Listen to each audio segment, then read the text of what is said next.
தேவா தொலைக்காட்சி நண்பர்களே, மீண்டும் ஒரு முறை இந்த நிகழ்ச்சி வழியாக உங்களை சந்திப்பதிலே மிகுந்த மகிழ்ச்சி அடைகின்றேன். உங்களுக்கு என்னுடைய வாழ்த்துக்கள். தேவா தொலைக்காட்சிக்கு நீங்கள் தருகின்ற ஆதரவுக்கு உங்களுக்கு மிகுந்த நன்றி உடையவனாக இருக்கின்றேன். அருமையான பணியை இன்று இந்த ஊடகத்தின் வழியாக தேவா தொலைக்காட்சி செய்து வருவது எனக்கு மிகுந்த பெருமையை தருகிறது. திருச்சபையோடு ஒரு பயணம் என்ற இந்த நிகழ்ச்சியிலே தாய் திருச்சபை நமக்கு காட்டுகின்ற வழிகளை, தாய் திருச்சபை போதிக்கின்ற சில நெறிமுறைகளை, கோட்பாடுகளை எல்லாம் பற்றி நாம் சிந்திக்க இருக்கின்றோம். அந்த நேரத்திலே நாம்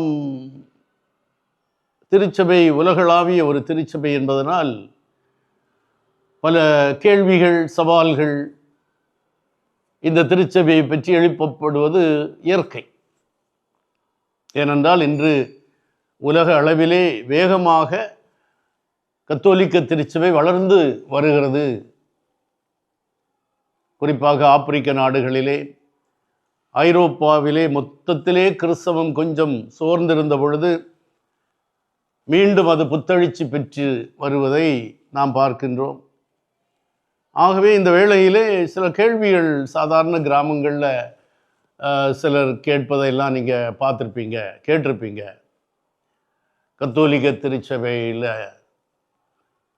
அன்னை மரியாவுக்கு முக்கியத்துவம் கொடுக்குறாங்க, அவங்கள வணங்குறாங்க, புனிதர்களுக்கெல்லாம் சுருவங்கள் வச்சுருக்குறாங்க, சிலைகள் வச்சுருக்குறாங்க, இவங்க சிலை வழிபாட்டுக்காரங்க, சிலை வழிபாடு கூடாதுன்னு பைபிளில் இருக்கேன்னு ஒரு கொட்டேஷனும் சொல்லுவாங்க பழைய ஏற்பாட்டிலே.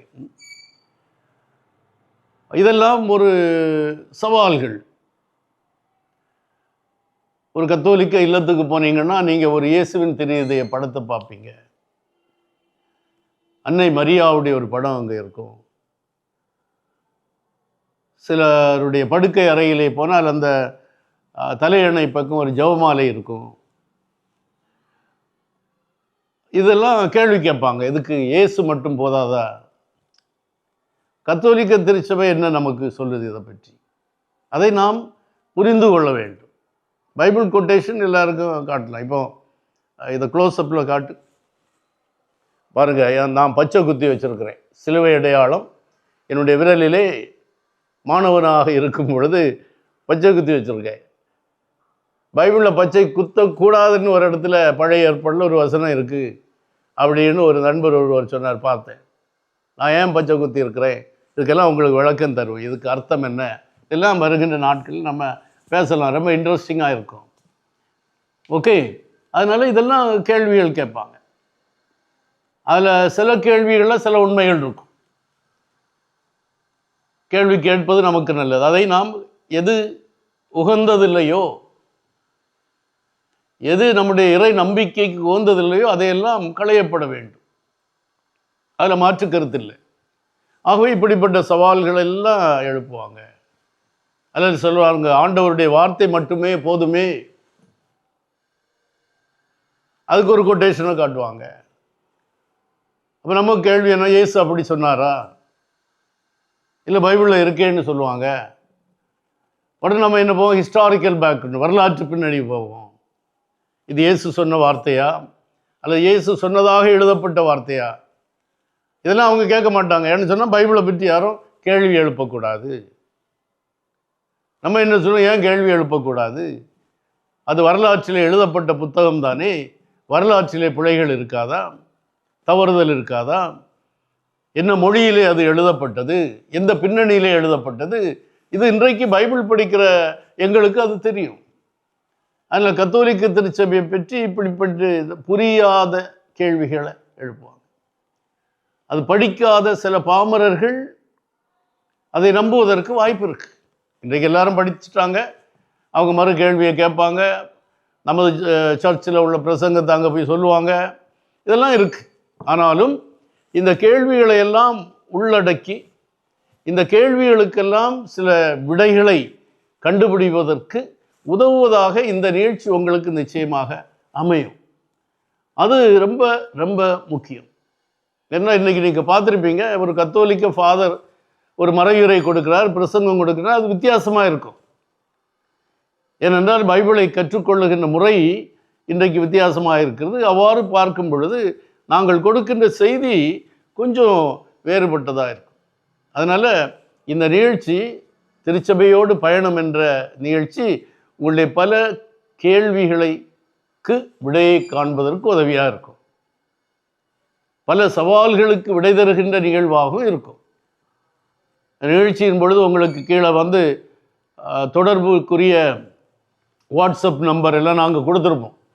உங்களுடைய கேள்விகளை, சந்தேகங்களை எல்லாம் நீங்கள் எழுதி எங்களுக்கு அனுப்பலாம். அவற்றுக்கெல்லாம் தேவை என்றால் பேராசிரியர்கள் அல்லது விவிலிய ஆய்வாளர்கள், அறிஞர்களை வைத்து கூட உங்களுக்கு நாங்கள் விடைகளை இந்த நிகழ்ச்சி வழியாக வழங்குவோம். அது உங்களுக்கு ரொம்ப பிரயோஜனமாக, பலனுள்ளதாக இருக்கும். ஆகவே இந்த தாய் திருச்சபையோடு பயணம் என்ற நிகழ்ச்சியை நீங்கள் தொடர்ந்து பாருங்கள். தொடர்ந்து பார்ப்பது சந்தேகங்களை நீக்குவதற்கு மட்டுமல்ல, இந்த கத்தோலிக்க விசுவாசத்திலே உறுதியாக இருப்பதற்கு. ஒரு எக்ஸாம்பிள் சொல்கிறேன். நம்முடைய மண்ணின் மறைசாட்சி புனித தேவசகாயம், அவருடைய வாழ்க்கையை பார்த்தீங்கன்னா, அவர் கிறிஸ்துவின் மீது கொண்ட விசுவாசத்திற்கு மட்டும் சாவுக்கு தன்னை கையளிக்கவில்லை.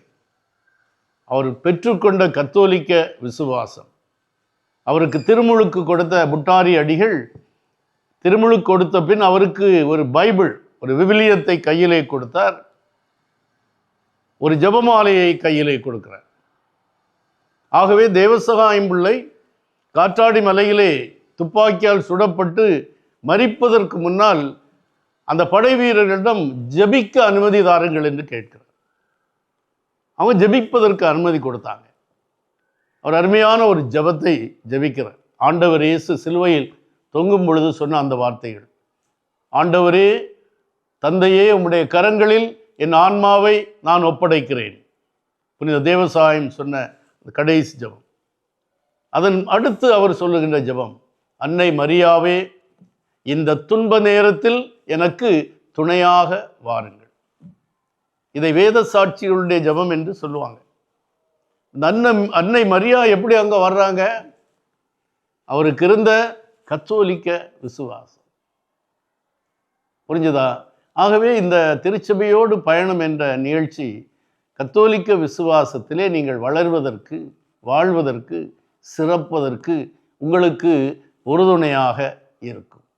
கத்தோலிக்க விசுவாசத்திலே நீங்கள் இருப்பதை எண்ணி நீங்கள் பெருமை கொள்வீர்கள், மகிழ்ச்சி கொள்வீர்கள்.